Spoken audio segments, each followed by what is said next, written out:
नमस्कार, माई सैल्फ राजन Gupta, science master. बच्चों, अज आप साइंस दियाँ कुछ किरियावां करन जा रहे हैं। ये जो किरियावां ने ये साडे रसायन विग्यान नाल संबंधित ने। बेटे, साडे बुक दे विच पाठ दूसरा जिसका नाम है तेजाब, खार अते लूण। अज आपां उहदे नाल संबंधित सारियां किरियावां करन जा रहे हैं। इन्हां किरियावां राहीं आपां समझांगे कि तेजाब की हुंदे ने, खार की हुंदे ने ते लूण वगैरह की हुंदे ने। तो बेटे देखो, रसायन विग्यान अनुसार हुण तक 115 तत्तां की खोज हो चुकी है। यानी कि एक ऐसे पदार्थों की खोज हो चुकी है जिस तो सारी दुनिया के कुल पदार्थ बने हुए हैं। इन्हां विचों कुछ पदार्थों नूं असीं धातां कह दिंदे हां ते कुछ पदार्थों नूं अधातां कह दिंदे हां। इस तरह के वर्गीकरण तो इलावा जिहड़े रसायनिक पदार्थ ने, इन्हां नूं 3 होर ग्रुपां विच भी वंडिया होया है। पहला ग्रुप असीं इन्हां पदार्थों नूं तेजाब कह दिंदे हां, दूजा खार ते तीसरा लूण।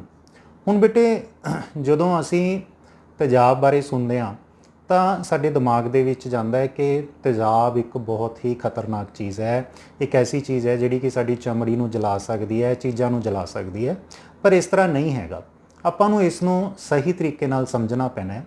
बेटे, रसायन विग्यान के अनुसार तेजाब उस चीज़ नूं कहा जाता है जिसका टेस्ट खट्टा होवे।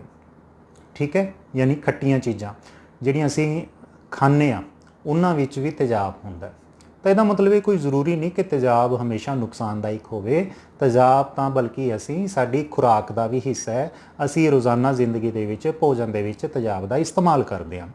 जिवें कि देखो, असीं नींबू पानी पीने आ तो नींबू जिहड़ा हैगा वो खट्टा हुंदा है क्योंकि उहदे विच तेजाब हुंदा है, सिट्रिक एसिड नां दा तेजाब हुंदा है। इसे तरीके नाल असीं इमली खाने आ, इमली खट्टी हुंदी है, इमली दे विच तेजाब है। असीं अंब खाने आ, कच्चा अंब देखो कितना खट्टा हुंदा है। औला है, आमला जिसनूं असीं कहने आ कि ਉਹਦੇ ਵਿੱਚ ਵੀ तरह तरह के ਜਿਹੜੇ ਹੈਗੇ ਨੇ तेजाब ने। ਤਾਂ ਹੁਣ ਗੱਲ ਕਲੀਅਰ ਹੋ ਗਈ ਕਿ तेजाब ਖੱਟੀਆਂ ਚੀਜ਼ਾਂ ਨੂੰ ਕਿਹਾ ਜਾਂਦਾ ਹੈ। ਤੇ ਖਾਰ ਅਸੀਂ ਕੌੜੀਆਂ ਚੀਜ਼ਾਂ ਨੂੰ ਕਹਿ ਦਿੰਦੇ ਹਾਂ ਜਿਨ੍ਹਾਂ ਦਾ ਟੇਸਟ ਕੜਵਾ ਹੋਵੇ ਔਰ ਜਿਹੜੀਆਂ ਕਿ ਜਦੋਂ ਜਿਨ੍ਹਾਂ ਨੂੰ ਅਸੀਂ ਛੂਈਏ ਤਾਂ ਉਹ ਚੀਜ਼ਾਂ ਉਹਨਾਂ ਦੀ ਜਿਹੜੀ ਸੋਪੀਨੈਸ ਹੋਵੇ ਉਹਨਾਂ ਦੇ ਵਿੱਚ, ਯਾਨੀ ਕਿ ਸਾਬਣ ਦੀ ਤਰ੍ਹਾਂ ਉਹ ਤਿਲਕਵੀਆਂ ਚੀਜ਼ਾਂ ਹੋਣ ਤਾਂ ਉਹਨਾਂ ਨੂੰ ਅਸੀਂ ਖਾਰ ਕਹਿ ਦਿੰਦੇ ਹਾਂ। ਹੁਣ ਖਾਰ ਦੀ ਜੇ ਆਪਾਂ ਉਦਾਹਰਨ ਆਪਣੀ ਰੋਜ਼ਾਨਾ ਜ਼ਿੰਦਗੀ 'ਚੋਂ ਲੈਂਦੇ ਹਾਂ ਤਾਂ ਖਾਰ ਦੀ ਬੈਸਟ ਐਗਜ਼ਾਮਪਲ ਹੈ ਜੀ ਸਾਬਣ, ਸਰਫ। देखो, साबन जो असी टच करते हैं सानू तिलक भी महसूस होती है और साबन का जोड़ा टेस्ट है वो कड़वा भी होंदा है। सर्फ भी साबन का ही रूप ने तो सर्फ भी खार ने। इस तो इलावा साडी किचन दे विच असी मिठा सोडा इस्तेमाल करते हैं, वो खार है। या फिर असी चूना इस्तेमाल करते हैं घरां दे विच, जिवें असी चूने का इस्तेमाल कली वगैरह करन लई करते हैं, वो चीज़ां भी सारियां खार ने। ठीक है बेटे, गल क्लीयर होई।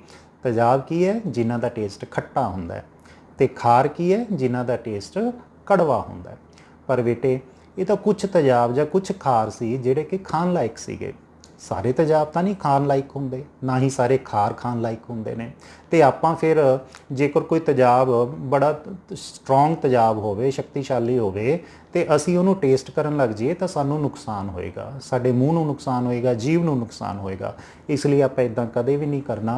अगर असीं रसायन विग्यान का कोई प्रयोग कर रहे हैं, असीं कदी भी किसी तेजाब नूं या खार नूं टेस्ट नहीं करना। तो फिर हुण सवाल पैदा होंदा है कि सानूं किवें पता चलेगा कि कोई चीज़ तेजाब है कि कोई चीज़ खार है। तो बेटे, ਉਹਦੇ वास्ते साडे कोले कुछ कैमीकल्स ने जिहड़े कि सानूं दसदे ने कि आ चीज़ खार है, आ चीज़ तेजाब है। उन्हां कैमीकल्स नूं असीं इंडीकेटर कह दिंदे हां। इंडीकेटर जिवें कारां दा इंडीकेटर हुंदा है कि जी जदों असीं जा रहे हां ਤਾਂ ਅਸੀਂ ਜਿੱਧਰਲੇ ਪਾਸੇ ਮੁੜਨਾ ਹੈ ਅਸੀਂ ਇੰਡੀਕੇਟਰ ਦੇ ਦਿੰਦੇ ਹਾਂ ਤਾਂ ਉਧਰਲੇ ਪਾਸੇ ਮੁੜ ਜਾਂਦੇ ਹਾਂ। ਪਿਛਲੇ ਨੂੰ ਪਤਾ ਲੱਗ ਜਾਂਦਾ ਹੈ ਪਿੱਛੇ ਜੋ ਕਾਰ ਆ ਰਹੀ ਹੈ ਕਿ ਬੰਦੇ ਨੇ ਕਿੱਧਰ ਮੁੜਨਾ ਹੈ।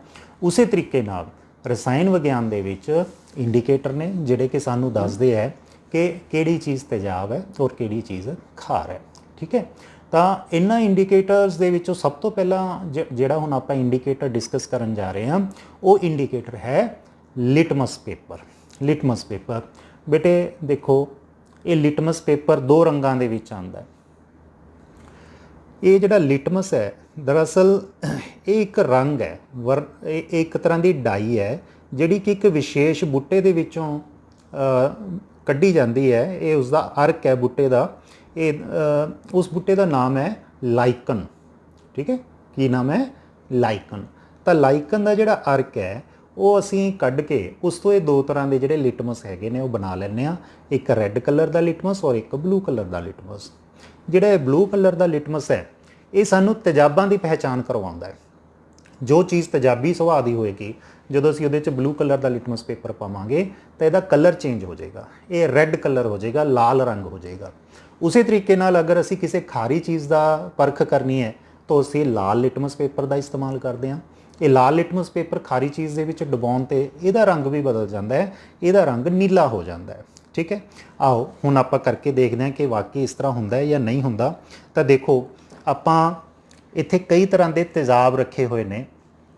देखो ये पहला तेज़ाब जिहड़ा हैगा नॉर्मली घरां दे विच असीं सिरका यूज़ करते हैं अचार वगैरह पाउण लई, ये तेज़ाब है। ठीक है, तो उसी तरीके नाल इत्थे मैंने एक नींबू जिसनों मैं पहला ही इसका रस कढ़िया होया है, इस डिश दे विच नींबू का रस है, ये बेटे ये भी तेजाबी सुभाਅ का हुंदा है, तेज़ाब हैगा। ठीक है, अच्छा फिर साडी प्रयोगशाला दे विच सल्फ्यूरिक एसिड यानी गंधक का तेज़ाब और हाइड्रोक्लोरिक एसिड, ये जिहड़े तेज़ाब ने बड़े स्ट्रोंग तेज़ाब ने। असीं इन्हां दा बड़ा ध्यान नाल इस्तेमाल करना हुंदा है क्योंकि ये सानू नुकसान भी कर सकते हैं। तो ये चीज़ां भी तेजाबी सुभाਅ दीआं हन। ठीक है, तो इन्हां सारियां चों आपां हुण टेस्टिंग करन लई पहलां नींबू के रस का टेस्ट करांगे। असीं देखांगे कि नींबू का रस तेजाबी है और दूसरे पासे इहदा असीं कंपैरिजन करांगे खार नाल। खार दे तौर ते आपां इहदे विच सर्फ का घोल तैयार करांगे। मेरे कोल आ थोड़ा सर्फ है, असीं इस नूं एक डिश दे विच पा के ਉਹਦੇ 'ਚ थोड़ा ਜਿਹਾ पानी पा के ਅਸੀਂ ਇਹਦਾ ਘੋਲ ਤਿਆਰ ਕਰ ਲੈਣਾ ਹੈ।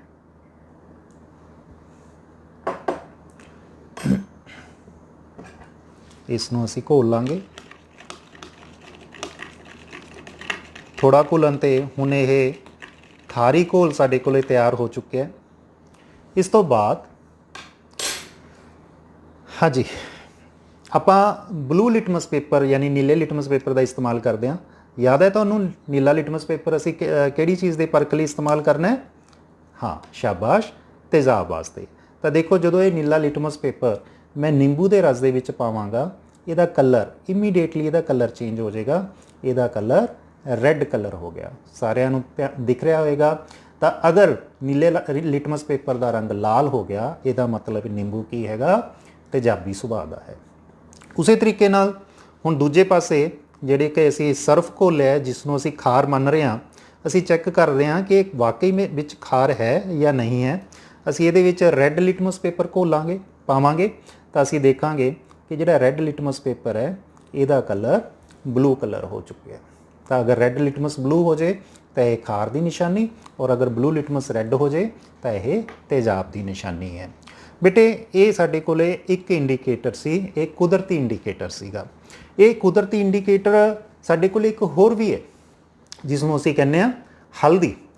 बेटे देखो हल्दी इंडीकेटर है, तुसीं देखिया होना जदों जदों साडी मदर कपड़े धोंदे है तो कई बार ना साडी शर्ट के उत्ते जिवें कोई सब्जी वगैरह डुੱਲ जाती है तो वो सुक जाती है सब्जी। तो जदों साडी मदर कपड़े धोंदी है तो जो उस शर्ट नूं साबन नाल रगड़दी है या सर्फ दे विच पाਉਂਦੇ है तो उन्नी जगह जिथे सब्जी डुੱਲੀ हुई होंदी है, तुसीं नोटिस करिया होया होगा कि वो रैड कलर की हो जाती है। तो रैड कलर की क्यों हो जाती है? क्योंकि हल्दी की इंडीकेटर है। ये हल्दी जब भी असीं इहनूं किसी बेस नाल क्रिया करवाने आ तो इहदा रंग चेंज हो जाता है तो इहदा कलर जिहड़ा हैगा रैड कलर हो जाता है। पर ਜਦੋਂ हल्दी ਦੇ ਵਿੱਚ ਅਸੀਂ ਤੇਜ਼ਾਬ ਪਾਉਂਦੇ ਹਾਂ ਇਹਦੇ ਕਲਰ 'ਚ ਕੋਈ ਚੇਂਜ ਨਹੀਂ ਆਉਂਦੀ ਹੈਗੀ, ਇਹ ਐਜ਼ ਇਟ ਇਜ਼ ਪੀਲਾ ਹੀ ਰਹਿੰਦਾ ਹੈਗਾ। ਠੀਕ ਹੈ ਬੇਟੇ, ਤਾਂ ਜਿਹੜੀ ਹਲਦੀ ਹੈ ਇਹ ਵੀ ਇੱਕ ਕੁਦਰਤੀ ਇੰਡੀਕੇਟਰ ਹੈ ਔਰ ਖਾਰ ਨਾਲ ਕਿਰਿਆ ਕਰਕੇ ਇਹਦਾ ਕਲਰ ਕਿਹੜਾ ਹੋ ਜਾਂਦਾ ਹੈਗਾ? ਲਾਲ ਰੰਗ ਹੋ ਜਾਂਦਾ ਹੈ। ਇਹੀ ਸਾਨੂੰ ਦੱਸਦਾ ਹੈ ਕਿ ਇਹ ਚੀਜ਼ ਖਾਰੀ ਹੈ। ਤਾਂ ਹਲਦੀ ਔਰ ਲਿਟਮਸ ਇਹ ਦੋਨੋਂ ਕੁਦਰਤੀ ਇੰਡੀਕੇਟਰ ਸੀਗੇ। ਇਹ ਸਾਨੂੰ दसदे सी भी किहड़ी चीज़ तेजाब है किहड़ी खार है अपना रंग बदल के। लेकिन बेटे हो सकता है कुछ लोग इदां दे हुंदे ने ਜਿਨ੍ਹਾਂ ਨੂੰ ਕਿ ਰੰਗ ਦਾ ਅੰਨਾਪਨ ਹੁੰਦਾ ਹੈ, ਯਾਨੀ ਕਿ ਉਹਨਾਂ ਨੂੰ ਨਹੀਂ ਦਿਖਦਾ ਕਿ ਕਿਹੜਾ ਕਲਰ ਕਿਹੜਾ ਹੈਗਾ, ਉਹਨਾਂ ਦੀ ਅੱਖਾਂ ਦੇ ਵਿੱਚ ਕੋਈ ਨੁਕਸ ਹੁੰਦਾ ਹੈ। ਜਾਂ ਜਿਨ੍ਹਾਂ ਲੋਕਾਂ ਦੇ ਅੱਖਾਂ ਹੀ ਨਹੀਂ ਹੈਗੀਆਂ, ਅੱਖਾਂ ਦੀ ਦ੍ਰਿਸ਼ਟੀ ਨਹੀਂ ਹੈਗੀ, ਅਗਰ ਉਹ ਪਹਿਚਾਨਣਾ ਚਾਹਣ ਕਿ ਜੀ ਤੇਜ਼ਾਬ ਕਿਹੜਾ ਹੈ ਤੇ ਖਾਰ ਕਿਹੜਾ ਹੈ, ਕੀ ਕੋਈ ਐਸਾ ਇੰਡੀਕੇਟਰ ਹੈ ਜਿਹੜਾ ਉਹਨਾਂ ਨੂੰ ਦੱਸ ਸਕਦਾ ਹੈ? ਹਾਂ, ਬਿਲਕੁਲ ਹੈ। ਆ ਦੇਖੋ, ਇਹ ਜਿਹੜਾ ਪਿਆਜ਼ ਹੈ ਇਹ ਵੀ ਇੱਕ ਇੰਡੀਕੇਟਰ ਹੈ।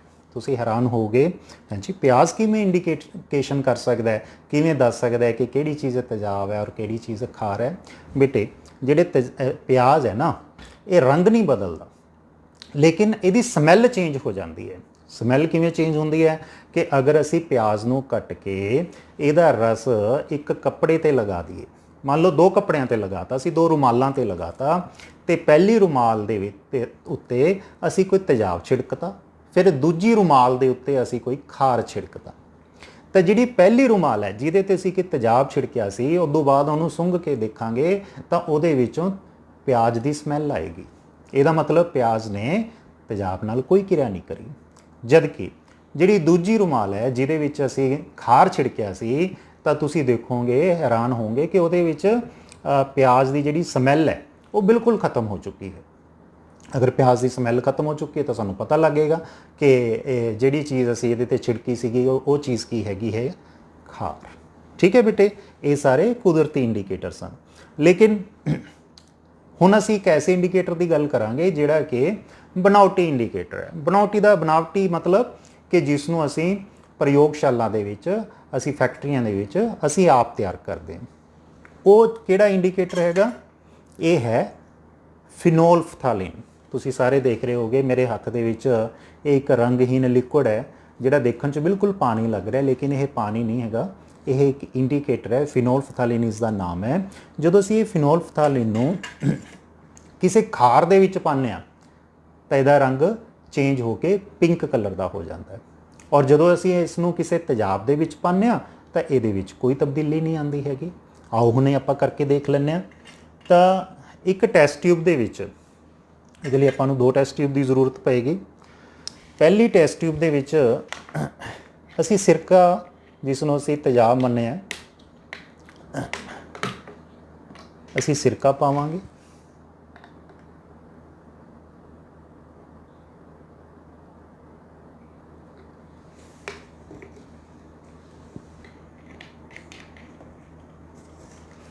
ਔਰ ਦੂਸਰੀ ਟੈਸਟ ਟਿਊਬ ਦੇ ਵਿੱਚ ਮੈंने ਇੱਕ ਘੋਲ ਤਿਆਰ ਕੀਤਾ ਹੋਇਆ ਹੈ ਸੋਡੀਅਮ ਹਾਈਡਰੋਕਸਾਈਡ ਦਾ। ਅਸੀਂ ਸੋਡੀਅਮ ਹਾਈਡਰੋਕਸਾਈਡ ਇਹ ਇੱਕ ਖਾਰ ਦੇ ਤੌਰ ਤੇ ਲੈ ਰਹੇ ਹਾਂ, ਔਰ ਇਹ ਇਸ ਦੇ ਘੋਲ ਦਾ ਥੋੜਾ ਜਿਹਾ ਹਿੱਸਾ ਅਸੀਂ ਟੈਸਟ ਟਿਊਬ 'ਚ ਪਾ ਲਿਆ। ਹੁਣ ਮੇਰੇ ਹੱਥ 'ਚ 2 ਟੈਸਟ ਟਿਊਬਸ ਨੇ, ਇੱਕ ਦੇ ਵਿੱਚ ਤੇਜ਼ਾਬ ਪਾਇਆ ਔਰ ਦੂਸਰੇ ਦੇ ਵਿੱਚ ਅਸੀਂ ਖਾਰ ਪਾਇਆ। ਹੁਣ ਆਪਾਂ ਕੀ ਕਰਨਾ ਹੈ ਕਿ ਇਹਦੇ ਵਿੱਚ ਕੁਝ ਬੂੰਦਾਂ ਫਿਨੋਲਫਥਾਲੀਨ ਦੀਆਂ ਪਾਣੀਆਂ। ਮੈਂ ਪਹਿਲਾਂ ਕੁਝ ਬੂੰਦਾਂ ਤੇਜ਼ਾਬ ਵਾਲੀ ਟੈਸਟ ਟਿਊਬ ਦੇ ਵਿੱਚ ਫਿਨੋਲਫਥਾਲੀਨ ਦੀਆਂ ਪਾ ਰਹੇ, ਔਰ ਉਸ ਤੋਂ ਬਾਅਦ ਕੁਝ ਬੂੰਦਾਂ ਜਿਹਦੇ ਵਿੱਚ ਸੋਡੀਅਮ ਹਾਈਡਰੋਕਸਾਈਡ ਪਾਇਆ ਸੀਗਾ ਉਹ ਟੈਸਟ ਟਿਊਬ ਦੇ ਵਿੱਚ ਪਾ ਰਿਹਾ। ਤੁਸੀਂ ਦੇਖੋਗੇ ਕਿ ਜਿਹੜੀ ਟੈਸਟ ਟਿਊਬ ਦੇ ਵਿੱਚ ਸੋਡੀਅਮ ਹਾਈਡਰੋਕਸਾਈਡ ਸੀ, ਕਿੰਨਾ ਇਸ ਦਾ ਕਲਰ ਚੇਂਜ ਹੋ ਗਿਆ, ਬਿਲਕੁਲ ਪਿੰਕ ਕਲਰ ਹੋ ਗਿਆ। ਤਾਂ ਇਸ ਤੋਂ ਵੀ ਪਤਾ ਲੱਗਦਾ ਹੈ ਕਿ ਕਿਹੜੀ ਚੀਜ਼ ਖਾਰ ਹੈ ਔਰ ਕਿਹੜੀ ਚੀਜ਼ ਤੇਜ਼ਾਬੀ ਸੁਭਾਅ ਦੀ ਹੈ। ਤੇ ਕਿਹੜਾ ਇੰਡੀਕੇਟਰ ਸੀਗਾ ਬੇਟੇ? ਹਾਂ, ਸ਼ਾਬਾਸ਼, ਫਿਨੋਲਫਥਾਲੀਨ। ਤਾਂ ਇਹਨਾਂ ਚੀਜ਼ਾਂ ਦੀ ਸਹਾਇਤਾ ਨਾਲ, ਇਹਨਾਂ ਇੰਡੀਕੇਟਰ ਦੀ ਸਹਾਇਤਾ ਨਾਲ ਸਾਨੂੰ ਪਤਾ ਚੱਲ ਗਿਆ ਕਿ ਖਾਰ ਕੀ ਹੈ ਔਰ ਤੇਜ਼ਾਬ ਕੀ ਹੈ। ਬੱਚੋ, ਹੁਣ ਆਪਾਂ ਜੋ ਕਿਰਿਆ ਕਰਨ ਜਾ ਰਹੇ ਹਾਂ ਉਹਦਾ ਨਾਮ ਹੈ ਨਿਊਟਰਲਾਈਜੇਸ਼ਨ ਰਿਐਕਸ਼ਨ। ਨਿਊਟਰਲਾਈਜੇਸ਼ਨ ਰਿਐਕਸ਼ਨ ਦਾ ਮਤਲਬ ਇਹ ਨਿਊਟਰਲ ਕਰਨਾ, ਯਾਨੀ ਕਿ ਕਿਸੇ ਚੀਜ਼ ਦੇ ਅਸਰ ਨੂੰ ਖਤਮ ਕਰਨਾ। ਬੇਟੇ ਜਿਵੇਂ ਕਿ ਆਪਾਂ ਪਹਿਲਾਂ ਦੇਖਿਆ ਹੈ ਕਿ ਕੁਝ ਚੀਜ਼ਾਂ ਤੇਜ਼ਾਬੀ ਸੁਭਾਅ ਦੀਆਂ ਹੁੰਦੀਆਂ ਨੇ, ਕੁਝ ਚੀਜ਼ਾਂ ਖਾਰੀ ਸੁਭਾਅ ਦੀਆਂ ਹੁੰਦੀਆਂ ਨੇ। ਪਰ ਜੇ ਆਪਾਂ ਇਹ ਦੋਨੋਂ ਚੀਜ਼ਾਂ ਨੂੰ ਮਿਕਸ ਕਰ ਦਈਏ ਤਾਂ ਤੇਜ਼ਾਬ ਔਰ ਖਾਰ ਇਹ ਦੋਨੋਂ ਆਪਸ ਦੇ ਵਿੱਚ ਕਿਰਿਆ ਕਰ ਜਾਂਦੇ ਨੇ, ਔਰ ਕਿਰਿਆ ਕਰਕੇ ਇੱਕ ਦੂਜੇ ਦੇ ਪ੍ਰਭਾਵ ਨੂੰ ਖਤਮ ਕਰ ਦਿੰਦੇ ਨੇ। ਇਸ ਚੀਜ਼ ਨੂੰ ਕੀ ਨਾਮ ਦਿੱਤਾ ਅਸੀਂ? ਨਿਊਟਰਲਾਈਜੇਸ਼ਨ ਰਿਐਕਸ਼ਨ। ਬੇਟੇ ਤੁਸੀਂ ਦੇਖੋ, ਸੁਣਿਆ ਹੋਊਗਾ ਕਿ ਬਹੁਤੇ ਲੋਕ ਕਹਿ ਦਿੰਦੇ ਨੇ ਕਿ ਜੀ ਸਾਡੇ ਜੇ ਨਾ ਭਰਿੰਡ ਲੜ ਜੇ ਤਾਂ ਭਰਿੰਡ ਲੜਨ ਤੋਂ ਬਾਅਦ ਉੱਥੇ ਕੋਈ ਅਚਾਰ ਰਗੜ ਲੈਣਾ ਚਾਹੀਦਾ। ਹੋ ਸਕਦਾ ਹੈ ਕਿ ਇਹਦੇ ਪਿੱਛੇ ਵੀ ਇੱਕ ਵਿਗਿਆਨ ਹੋਵੇ। ਹੋ ਸਕਦਾ ਹੈ ਕਿ ਜਿਹੜੀ ਭਰਿੰਡ ਹੈ ਉਹਦਾ ਜਿਹੜਾ ਡੰਕ ਹੈ ਨਾ ਉਹ ਖਾਰੀ ਸੁਭਾਅ ਦਾ ਹੁੰਦਾ ਹੈ, ਅਤੇ ਜਿਹੜਾ ਅਸੀਂ ਉਹਦੇ 'ਤੇ ਅਚਾਰ ਰਗੜਦੇ ਹਾਂ ਉਹਦੇ ਵਿੱਚ ਤੇਜ਼ਾਬ ਹੁੰਦੇ ਨੇ। ਤਾਂ ਹੁਣ ਖਾਰ ਦੇ ਉੱਤੇ ਤੇਜ਼ਾਬ ਰਗੜਨ ਨਾਲ ਖਾਰ ਦਾ ਜਿਹੜਾ ਅਸਰ ਹੈ ਉਹ ਖਤਮ ਹੋ ਜਾਂਦਾ, ਨਿਊਟਰਲਾਈਜੇਸ਼ਨ ਰਿਐਕਸ਼ਨ ਹੋ ਜਾਂਦਾ ਹੈ। ਤਾਂ ਸ਼ਾਇਦ ਇਸੇ ਕਰਕੇ ਕੁਝ ਲੋਕ ਕਹਿ ਦਿੰਦੇ ਨੇ, ਕੁਝ ਲੋਕਾਂ 'ਚ ਇਹ ਮਾਨਤਾ ਹੈ ਕਿ ਭਰਿੰਡ ਵਗੈਰਾ ਲੜਨ ਤੋਂ ਬਾਅਦ ਕਿ ਉੱਥੇ ਕੁਛ ਤੇਜ਼ਾਬੀ ਚੀਜ਼ ਜਿਹੜੀ ਹੈਗੀ ਹੈ ਉਹ ਰਗੜ ਲੈਣੀ ਚਾਹੀਦੀ ਹੈ। ਆਓ ਹੁਣ ਆਪਾਂ ਇਸ ਚੀਜ਼ ਨੂੰ ਇੱਕ ਕਿਰਿਆ ਦੇ ਰੂਪ ਦੇ ਵਿੱਚ ਸਮਝਦੇ ਹਾਂ। ਇਹ ਕਿਰਿਆ ਕਰਨ ਵਾਸਤੇ ਸਾਨੂੰ ਖਾਰ ਦੀ ਔਰ ਤੇਜ਼ਾਬ ਦੀ ਜ਼ਰੂਰਤ ਪਏਗੀ। ਬੇਟੇ ਇਸ ਟੈਸਟ ਟਿਊਬ ਦੇ ਵਿੱਚ ਮੈंने ਥੋੜਾ ਜਿਹਾ ਖਾਰ ਪਾਇਆ ਸੋਡੀਅਮ ਹਾਈਡਰੋਕਸਾਈਡ ਔਰ ਇਸ ਦੇ ਵਿੱਚ ਤੇਜ਼ਾਬ ਪਾਇਆ ਹਾਈਡਰੋਕਲੋਰਿਕ ਐਸਿਡ। ਤਾਂ ਇਹ ਕਿਰਿਆ ਕਰਨ ਵਾਸਤੇ ਆਪਾਂ ਸਭ ਤੋਂ ਪਹਿਲਾਂ ਤਾਂ ਇਸ ਟੈਸਟ ਟਿਊਬ 'ਚ ਜਿਹਦੇ ਵਿੱਚ ਖਾਰ ਹੈ ਇਹਦੇ ਵਿੱਚ ਆਪਾਂ 1-2 ਬੂੰਦਾਂ ਫਿਨੋਲ ਫਥਾਲੀਨ ਦੀਆਂ ਪਾ ਦਾਂਗੇ। ਤਾਂ ਜਿਉਂ ਹੀ ਫਿਨੋਲ ਫਥਾਲੀਨ ਪਿਆ ਇਸ ਦਾ ਕਲਰ ਪਿੰਕ ਹੋ ਗਿਆ। ਹੁਣ ਆਪਾਂ ਇਸ ਦੇ ਵਿੱਚ ਕੁਛ ਬੂੰਦਾਂ ਤੇਜ਼ਾਬ ਦੀਆਂ ਪਾਣੀਆਂ ਨੇ। ਜਦੋਂ ਤੇਜ਼ਾਬ ਇਸ ਖਾਰ ਦੇ ਨਾਲ ਕਿਰਿਆ ਕਰੇਗਾ ਇਹਦੇ ਅਸਰ ਨੂੰ ਕੱਟੇਗਾ, ਇਹਨੂੰ ਖਤਮ ਕਰੇਗਾ, ਨਿਊਟਰਲਾਈਜ਼ ਕਰੇਗਾ, ਤਾਂ ਤਿਉਂ ਹੀ ਇਹਦਾ ਜਿਹੜਾ ਕਲਰ ਹੈ ਉਹ ਵੀ ਡਿਸਅਪੀਅਰ ਹੋ ਜਾਊਗਾ। ਇਹਦਾ ਕਲਰ ਬਿਲਕੁਲ ਖਤਮ ਹੋ ਜਾਏਗਾ, ਇਹ ਪਾਣੀ ਵਰਗਾ ਹੋ ਜਾਏਗਾ। ਜਦੋਂ ਇਸ ਦਾ ਕਲਰ ਖਤਮ ਹੋ ਗਿਆ ਅਸੀਂ ਸਮਝ ਜਾਵਾਂਗੇ ਕਿ ਖਾਰ ਦਾ ਪ੍ਰਭਾਵ ਪੂਰੀ ਤਰ੍ਹਾਂ ਤੇਜ਼ਾਬ ਨੇ ਖਤਮ ਕਰ ਦਿੱਤਾ ਹੈ। ਦੇਖੋ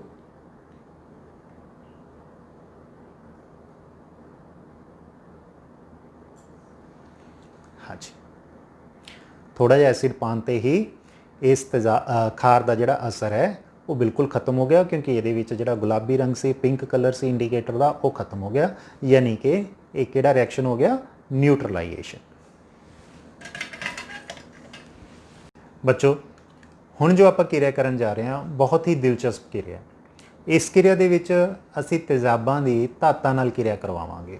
ਬੇਟੇ ਕੁਝ ਧਾਤਾਂ ਬੜੀਆਂ ਕਿਰਿਆਸ਼ੀਲ ਹੁੰਦੀਆਂ ਨੇ, ਜਿਵੇਂ ਕਿ ਜ਼ਿੰਕ ਧਾਤ ਹੋਈ, ਆਇਰਨ ਹੋਈ, ਜਾਂ ਫਿਰ ਐਲੂਮੀਨੀਅਮ ਧਾਤ ਹੈ, ਸੋਡੀਅਮ ਹੈ, ਪੋਟਾਸ਼ੀਅਮ ਹੈ। ਇਹਨਾਂ ਧਾਤਾਂ ਨੂੰ ਅਸੀਂ ਕਿਰਿਆਸ਼ੀਲ ਧਾਤਾਂ ਮੰਨਦੇ ਹਾਂ। ਤਾਂ ਜਦੋਂ ਇਹ ਕਿਰਿਆਸ਼ੀਲ ਧਾਤਾਂ ਦੇ ਵਿੱਚ ਅਸੀਂ ਕੋਈ ਤੇਜ਼ਾਬ ਜਿਵੇਂ ਹਾਈਡਰੋਕਲੋਰਿਕ ਐਸਿਡ ਜਾਂ ਫਿਰ ਗੰਧਕ ਦਾ ਤੇਜ਼ਾਬ ਜਿਸ ਨੂੰ ਅਸੀਂ ਸਲਫਿਊਰਿਕ ਐਸਿਡ ਵੀ ਕਹਿੰਦੇ ਹਾਂ, ਜਦੋਂ ਅਸੀਂ ਉਹ ਪਾਉਂਦੇ ਹਾਂ ਨਾ ਤਾਂ ਇਹ ਦੋਨੋਂ ਚੀਜ਼ਾਂ ਆਪਸ 'ਚ ਕਿਰਿਆ ਕਰ ਜਾਂਦੀਆਂ ਨੇ। ਧਾਤ ਤੇਜ਼ਾਬ ਨਾਲ ਕਿਰਿਆ ਕਰਕੇ ਤੇਜ਼ਾਬ ਵਿੱਚੋਂ ਹਾਈਡਰੋਜਨ ਗੈਸ ਨੂੰ ਅਲੱਗ ਕਰ ਦਿੰਦੀ ਹੈ। ਯਾਨੀ ਕਿ ਜਦੋਂ ਇਹ ਕਿਰਿਆ ਹੁੰਦੀ ਹੈ ਇਹਦੇ 'ਚੋਂ ਹਾਈਡਰੋਜਨ ਗੈਸ ਪੈਦਾ ਹੁੰਦੀ ਹੈ। ਅਤੇ ਹਾਈਡਰੋਜਨ ਗੈਸ ਦੀ ਪਰਖ ਕਰਨ ਲਈ ਕਿ ਵਾਕਈ ਹਾਈਡਰੋਜਨ ਗੈਸ ਪੈਦਾ ਹੋ ਵੀ ਰਹੀ ਹੈ ਜਾਂ ਨਹੀਂ, ਅਸੀਂ ਉਹਦੇ ਕੋਲ ਇੱਕ ਜਲਦੀ ਹੋਈ ਮਾਚਿਸ ਦੀ ਤਿੱਲੀ ਲੈ ਕੇ ਜਾਂਦੇ ਹਾਂ। ਤਾਂ ਉਹ ਇੱਕ ਆਵਾਜ਼ ਪੈਦਾ ਕਰਦੀ ਹੈ ਗੈਸ, ਜਿਸ ਨੂੰ ਅਸੀਂ ਕਹਿੰਦੇ ਹਾਂ ਪੌਪ ਸਾਊਂਡ।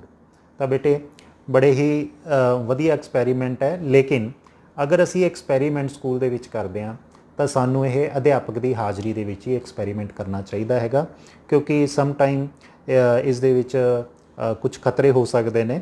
ਤਾਂ ਸਾਵਧਾਨੀ ਨਾਲ ਕਰਨ ਵਾਲਾ ਐਕਸਪੈਰੀਮੈਂਟ ਹੈ। ਤਾਂ ਇਹ ਐਕਸਪੈਰੀਮੈਂਟ ਕਰਨ ਲਈ ਆਪਾਂ ਨੂੰ ਜ਼ਿੰਕ ਧਾਤ ਦੇ ਕੁਝ ਟੁਕੜਿਆਂ ਦੀ ਜ਼ਰੂਰਤ ਪਏਗੀ ਔਰ ਅਸੀਂ ਤੇਜ਼ਾਬ ਵਜੋਂ ਇੱਥੇ ਹਾਈਡਰੋਕਲੋਰਿਕ ਐਸਿਡ ਦਾ ਇਸਤੇਮਾਲ ਕਰਾਂਗੇ। ਲੂਣ ਦਾ ਤੇਜ਼ਾਬ ਵੀ ਇਸ ਨੂੰ ਅਸੀਂ ਕਹਿ ਦਿੰਦੇ ਹਾਂ। ਇਹ ਹਾਈਡਰੋਕਲੋਰਿਕ ਜਿਹੜਾ ਐਸਿਡ ਹੈ ਜਦੋਂ ਇਸ ਜ਼ਿੰਕ ਧਾਤ ਨਾਲ ਕਿਰਿਆ ਕਰੇਗਾ ਤਾਂ ਇਸ ਦੇ ਵਿੱਚੋਂ ਹਾਈਡਰੋਜਨ ਗੈਸ ਪੈਦਾ ਹੋਏਗੀ।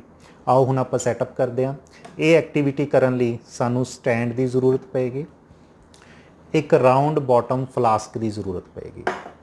ਤਾਂ ਸਭ ਤੋਂ ਪਹਿਲਾਂ ਆਪਾਂ ਰਾਊਂਡ ਬਾਟਮ ਫਲਾਸਕ ਦੇ ਵਿੱਚ ਜ਼ਿੰਕ ਧਾਤ ਦੇ ਕੁਝ ਛੋਟੇ ਛੋਟੇ ਟੁਕੜੇ ਜਿਹੜੇ ਹੈਗੇ ਨੇ ਉਹ ਪਾ ਦੇਵਾਂਗੇ। ਉਸ ਤੋਂ ਬਾਅਦ ਕਿਰਿਆ ਸਟਾਰਟ ਕਰਨ ਲਈ ਅਸੀਂ ਇਸ ਦੇ ਵਿੱਚ ਥੋੜਾ ਜਿਹਾ ਹਾਈਡਰੋਕਲੋਰਿਕ ਐਸਿਡ ਜਿਹੜਾ ਹੈਗਾ ਉਹ ਪਾ ਦਾਂਗੇ। ਦੇਖੋ ਹਾਈਡਰੋਕਲੋਰਿਕ ਐਸਿਡ ਪਾਉਂਦੇ ਸਾਰ ਹੀ ਇਸ ਦੇ ਵਿੱਚ ਗੈਸ ਬਣਨੀ ਸ਼ੁਰੂ ਹੋ ਚੁੱਕੀ ਹੈ। ਇਸ ਦੇ ਉੱਤੇ ਫਿਰ ਅਸੀਂ ਇੱਕ ਫਨਲ ਰੱਖਾਂਗੇ ਔਰ ਫਨਲ ਦੇ ਉੱਤੇ ਅਸੀਂ ਇੱਕ ਟੈਸਟ ਟਿਊਬ ਰੱਖਾਂਗੇ। ਇਹ ਸਾਰਾ ਸੈਟਅਪ ਇਸ ਲਈ ਕੀਤਾ ਹੈ ਕਿ ਇਸ ਦੀ ਕਿਰਿਆ ਨਾਲ ਨੀਚੇ ਜੋ ਕਿਰਿਆ ਹੋ ਰਹੀ ਹੈ ਉਸ ਨਾਲ ਜੋ ਗੈਸ ਪੈਦਾ ਹੋ ਰਹੀ ਹੈ ਉਹ ਗੈਸ ਸਾਰੀ ਇਸ ਟੈਸਟ ਟਿਊਬ ਦੇ ਵਿੱਚ ਇਕੱਠੀ ਹੋ ਜਾਵੇ। ਬੇਟੇ ਦੇਖੋ ਤੁਹਾਨੂੰ ਨਜ਼ਰ ਆ ਰਿਹਾ ਹੋਊਗਾ ਕਾਫੀ ਮਾਤਰਾ 'ਚ ਗੈਸ ਇਕੱਠੀ ਹੋ ਰਹੀ ਹੈ। ਇਹ ਕਿਹੜੀ ਗੈਸ ਹੈ? ਇਹ ਹਾਈਡਰੋਜਨ ਗੈਸ। ਹਾਂਜੀ, ਆਓ ਹੁਣ ਆਪਾਂ ਇਸ ਦੀ ਟੈਸਟਿੰਗ ਕਰਦੇ ਹਾਂ। इस दी टेस्टिंग करन लई जो गैस देखो इस टैस्ट ट्यूब च इकट्ठी हो चुकी है बेटे वो जल्दी जल्दी बाहर नहीं आ सकती, क्योंकि टैस्ट ट्यूब उल्टी है और ये अंदर हाइड्रोजन गैस इकट्ठी हुई है जिहड़ी कि हल्की है। तो ये गैस हल्की होने करके उपर ही रहेगी, तो जल्दी जल्दी बाहर नहीं आ सकती। तुसीं देखिया पॉप साउंड प्रोड्यूस हुई, तो इस तो क्लीयर हो गया कि जदों असीं तेज़ाब की जिंक नाल किरिया करवाई तो हाइड्रोजन गैस पैदा हुई जिसने कि पॉप साउंड पैदा की। बच्चों हुण अगली किरिया दे विच आपां खारां दी किरिया बारे समझांगे। पिछली किरिया दे विच असीं तेज़ाबां दी किरिया कीती सीगी, हुण असीं खार दी किरिया करनी है। बेटे देखो असीं रोज़ाना जिंदगी दे विच बहुत सारे खार इस्तेमाल करते हैं, जिन्हां विचों एक मेन है चूने का पत्थर, जिसका फार्मूला CaCO3 यानी कि कैल्शियम कार्बोनेट। बेटे ये जिहड़ा खार है साडे लई बड़ा ही लाभकारी है, फायदेमंद है। तुसीं सारिਆਂ ने देखिया ही होगा कि चूने के पत्थर का इस्तेमाल असीं किन्नियां बिल्डिंगां बनाउण वास्ते कीता होया है। जिवें कि जिहड़ा ताज महल है अपना आगरे शहर दे विच, बेटे वो सारा चूने के पत्थर का बनिया होया है, यानी कि संगमरमर का बनिया होया है। चूने का पत्थर, संगमरमर या कह लो कि कैल्शियम कार्बोनेट, बेटे इक्को गल है। तो ये चीज़ खार है। बेटे जदों असीं कैल्शियम कार्बोनेट नूं गर्म करते हैं तो कैल्शियम कार्बोनेट टुट जाता है और टुट के उहदे विचों एक पदार्थ पैदा होंदा चिट्टे रंग का, जिसनों असीं कह दिंदे आ चूना। इहदा फार्मूला होंदा कैल्शियम ऑक्साइड, इहनूं कैल्शियम ऑक्साइड भी कहा जाता है। तो कैल्शियम जिहड़ा ये चूना है ये बहुत सारी थावां ते यूज़ होंदा है, जिवें चूने नूं असीं अपने घरां दे विच कली करन वास्ते, रंग रोगन करन वास्ते इस्तेमाल करया जांदा है। तो कुछ जिहड़ा चूना हैगा वो पान दे विच भी इहदा इस्तेमाल किया जाता है, इसनूं खाधा भी जा सकता है। ये कैल्शियम का एक अच्छा सोमा है। तो कैल्शियम ऑक्साइड नूं यानी चूने नूं फिर असीं जदों पानी नाल किरिया करवा दिंदे आ तो एक पदार्थ, एक ऐसा पदार्थ पैदा होंदा है जिसनूं असीं कहने आ बुझिया होया चूना, या फिर चूने का पानी भी कह सकते हैं उसनूं। तो बेटे इत्थे मेरे कोले ये चूने का पानी लाइम वाटर है, जिसनों असीं बुझिया होया चूना कहने आ। ये भी साडे वास्ते बड़ी फायदेमंद चीज़ है। इहदा की फायदा है कि इहदे नाल असीं ये चैक कर सकते हाँ कि किसी चीज़ विचों कार्बन डाइऑक्साइड गैस पैदा हो रही है या कि नहीं। जिवें पिछली किरिया दे विच आपां हाइड्रोजन की चैकिंग करन वास्ते उस दे विचों पॉप साउंड पैदा करी सीगी, लेकिन अगर असीं चैक करना होवे कि जी कार्बन डाइऑक्साइड पैदा हो रही है या नहीं तो फिर असीं लाइम वाटर का इस्तेमाल करते हैं, चूने के पानी का इस्तेमाल करते हैं। देखो असीं सारे कहने असीं अक्सर किताबां दे विच पढ़िया है कि जदों असीं साह लैंदे आ साडे अंदर ऑक्सीजन गैस चली जाती है, तो जदों असीं साह छड्डदे आ कार्बन डाइऑक्साइड गैस बाहर निकलती है। तो आओ हुण आपां इह परख करदे हां कि वाकई जो असीं साह छड्ड रहे हां कि वाकई उस दे विच कार्बन डाइऑक्साइड गैस है। बेटे बड़ा ही आसान किरिया है। ये किरिया करन वास्ते आपां एक बीकर दे विच चूने का पानी लै लवांगे।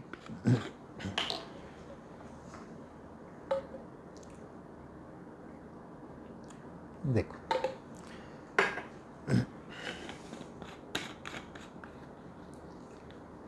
बेटे देखो ये जिहड़ा चूने का पानी है ये बिल्कुल पानी की तरह ट्रांसपेरेंट है, ठीक है। हाँ हुण आपां चैक करांगे कि जो साह साडे द्वारा छड्डे जांदे ने कि उन्हां च कार्बन डाइऑक्साइड है।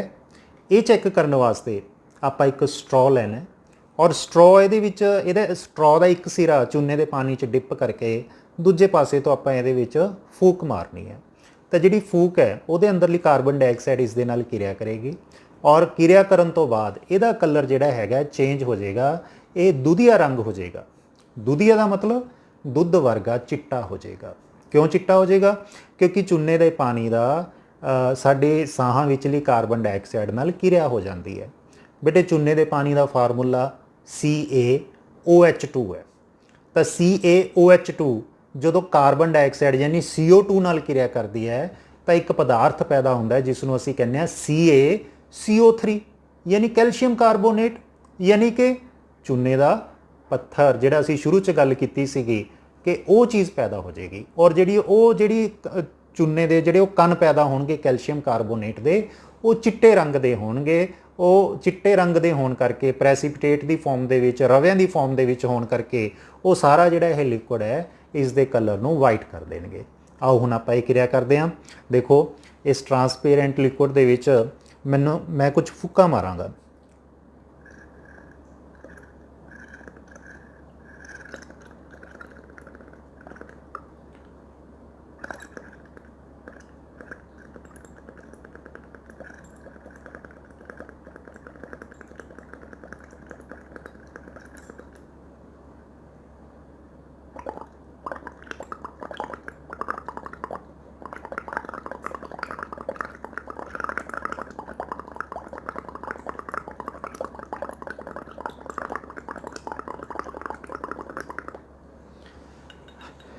ਬੇਟੇ ਦੇਖੋ ਮੇਰੀ ਫੂਕ ਦੇ ਵਿੱਚ ਜੋ ਕਾਰਬਨ ਡਾਈਆਕਸਾਈਡ ਸੀਗੀ ਉਹ ਚੂਨੇ ਦੇ ਪਾਣੀ ਨਾਲ ਕਿਰਿਆ ਕਰ ਗਈ ਤੇ ਇਹਦਾ ਜਿਹੜਾ ਰੰਗ ਹੈ ਤੁਸੀਂ ਦੇਖ ਸਕਦੇ ਹੋ ਬਿਲਕੁਲ ਚਿੱਟਾ ਦੁੱਧ ਵਰਗਾ ਰੰਗ ਹੋ ਚੁੱਕਿਆ। ਯਾਨੀ ਕਿ ਕਨਫਰਮ ਹੋ ਗਿਆ ਕਿ ਸਾਡੇ ਦੁਆਰਾ ਛੱਡੇ ਗਏ ਸਾਹਾਂ ਦੇ ਵਿੱਚ ਕਾਰਬਨ ਡਾਈਆਕਸਾਈਡ ਗੈਸ ਹੁੰਦੀ ਹੈ। ਤਾਂ ਬੱਚੋ ਅੱਜ ਦੀ ਕਲਾਸ ਦੇ ਵਿੱਚ ਆਪਾਂ ਤੇਜ਼ਾਬ ਅਤੇ ਖਾਰਾਂ ਦੀਆਂ ਕਿਰਿਆਵਾਂ ਕਰੀਆਂ। ਆਪਾਂ ਸਮਝਿਆ ਕਿ ਤੇਜ਼ਾਬ ਖੱਟੇ ਹੁੰਦੇ ਨੇ ਜਦੋਂ ਕਿ ਖਾਰ ਕੌੜੇ ਹੁੰਦੇ ਨੇ। ਫਿਰ ਆਪਾਂ ਉਹਨਾਂ ਦੀ ਪਰਖ ਕਰਨ ਵਾਸਤੇ ਅਸੀਂ ਇੰਡੀਕੇਟਰ ਇਸਤੇਮਾਲ ਕਰੇ। ਅਸੀਂ ਲਿਟਮਸ ਪੇਪਰ ਇਸਤੇਮਾਲ ਕਰਿਆ। ਅਸੀਂ ਦੇਖਿਆ ਕਿ ਜਿਹੜਾ ਨੀਲੇ ਰੰਗ ਦਾ ਲਿਟਮਸ ਪੇਪਰ ਹੈ ਉਹ ਤੇਜ਼ਾਬਾਂ ਨਾਲ ਕਿਰਿਆ ਕਰਕੇ ਉਹਦਾ ਰੰਗ ਲਾਲ ਹੋ ਜਾਂਦਾ ਹੈ, ਜਦੋਂ ਕਿ ਲਾਲ ਰੰਗ ਦਾ ਲਿਟਮਸ ਪੇਪਰ ਖਾਰਾਂ ਨਾਲ ਕਿਰਿਆ ਕਰਕੇ ਉਸ ਦਾ ਕਲਰ ਚੇਂਜ ਹੋ ਕੇ ਨੀਲਾ ਹੋ ਜਾਂਦਾ ਹੈ। ਫਿਰ ਅਸੀਂ ਹਲਦੀ ਦਾ ਇਸਤੇਮਾਲ ਕਰਿਆ। ਹਲਦੀ ਖਾਰ ਨਾਲ ਕਿਰਿਆ ਕਰਕੇ ਉਹਦਾ ਰੰਗ ਰੈੱਡ ਹੋ ਜਾਂਦਾ ਹੈ, ਜਦ ਕਿ ਹਲਦੀ ਜਦੋਂ ਤੇਜ਼ਾਬ ਨਾਲ ਕਿਰਿਆ ਕਰਦੀ ਹੈ ਤਾਂ ਉਹਦੇ ਰੰਗ 'ਚ ਕੋਈ ਫਰਕ ਨਹੀਂ ਪੈਂਦਾ, ਉਹ ਪੀਲਾ ਹੀ ਰਹਿੰਦਾ ਹੈ। ਇਸੇ ਤਰੀਕੇ ਨਾਲ ਫਿਰ ਅਸੀਂ ਫਿਨੋਲ ਫਥਾਲੀਨ ਨਾਲ ਕਿਰਿਆ ਕਰਵਾਈ। ਫਿਨੋਲ ਫਥਾਲੀਨ ਜੋ ਇੰਡੀਕੇਟਰ ਹੈ ਇਹ ਜਦੋਂ ਅਸੀਂ ਖਾਰ ਦੇ ਵਿੱਚ ਪਾਉਂਦੇ ਹਾਂ ਤਾਂ ਉਸ ਦਾ ਕਲਰ ਪਿੰਕ ਹੋ ਜਾਂਦਾ ਹੈ, ਲੇਕਿਨ ਐਸਿਡ ਦੇ ਵਿੱਚ, ਤੇਜ਼ਾਬ ਦੇ ਵਿੱਚ ਪਾਉਣ 'ਤੇ ਉਹਦੇ ਕਲਰ ਵਿੱਚ ਕੋਈ ਤਬਦੀਲੀ ਨਹੀਂ ਆਉਂਦੀ। ਉਸ ਤੋਂ ਬਾਅਦ ਬੇਟੇ ਅਗਲੀ ਜੋ ਆਪਾਂ ਕਿਰਿਆ ਕਰੀ ਸੀਗੀ ਉਹ ਸੀਗੀ ਨਿਊਟਰਲਾਈਜੇਸ਼ਨ ਰਿਐਕਸ਼ਨ, ਜਿਹਦੇ ਵਿੱਚ ਅਸੀਂ ਸਿੱਖਿਆ ਕਿ ਤੇਜ਼ਾਬ ਔਰ ਖਾਰ ਆਪਸ ਵਿੱਚ ਕਿਰਿਆ ਕਰਕੇ ਇੱਕ ਦੂਜੇ ਦੇ ਪ੍ਰਭਾਵ ਨੂੰ ਖਤਮ ਕਰ ਦਿੰਦੇ ਨੇ। ਫਿਰ ਅਗਲੀ ਕਿਰਿਆ ਅਸੀਂ ਤੇਜ਼ਾਬਾਂ ਦੀ ਧਾਤਾਂ ਨਾਲ ਕਿਰਿਆ ਕੀਤੀ। ਅਸੀਂ ਦੇਖਿਆ ਕਿ ਜਿਹੜੀਆਂ ਧਾਤਾਂ ਨੇ ਤੇਜ਼ਾਬਾਂ ਵਿੱਚ ਕਿਰਿਆ ਕਰਕੇ, ਤੇਜ਼ਾਬਾਂ ਨਾਲ ਕਿਰਿਆ ਕਰਕੇ ਹਾਈਡਰੋਜਨ ਗੈਸ ਪੈਦਾ ਕਰਦੀਆਂ ਨੇ, ਔਰ ਹਾਈਡਰੋਜਨ ਗੈਸ ਦੀ ਪਰਖ ਕਰਨ ਲਈ ਉਹਦੇ ਕੋਲੇ ਜਲਦੀ ਹੋਈ ਮਾਚਿਸ ਦੀ ਤਿੱਲੀ ਲੈ ਕੇ ਲਿਜਾਣ 'ਤੇ ਉਹਦੇ ਵਿੱਚ ਪੌਪ ਸਾਊਂਡ ਪੈਦਾ ਹੁੰਦੀ ਹੈ। ਅਤੇ ਲਾਸਟ ਦੇ ਵਿੱਚ ਫਿਰ ਅਸੀਂ ਖਾਰ ਦੀ ਕਿਰਿਆ ਕਰੀ, ਅਸੀਂ ਚੂਨੇ ਦੇ ਪਾਣੀ ਦੀ ਕਿਰਿਆ ਕਰੀ ਕਾਰਬਨ ਡਾਈਆਕਸਾਈਡ ਨਾਲ, ਜਿਹਦੇ ਨਾਲ ਅਸੀਂ ਸਿੱਧ ਕੀਤਾ ਕਿ ਸਾਡੇ ਦੁਆਰਾ ਛੱਡੇ ਗਏ ਸਾਹਾਂ ਦੇ ਵਿੱਚ ਕਾਰਬਨ ਡਾਈਆਕਸਾਈਡ ਗੈਸ ਪੈਦਾ ਹੁੰਦੀ ਹੈ। ਤਾਂ ਉਮੀਦ ਹੈ ਤੁਹਾਨੂੰ ਸਾਰਿਆਂ ਨੂੰ ਇਹ ਐਕਸਪੈਰੀਮੈਂਟ ਅੱਛੇ ਲੱਗੇ ਹੋਣਗੇ। ਧੰਨਵਾਦ।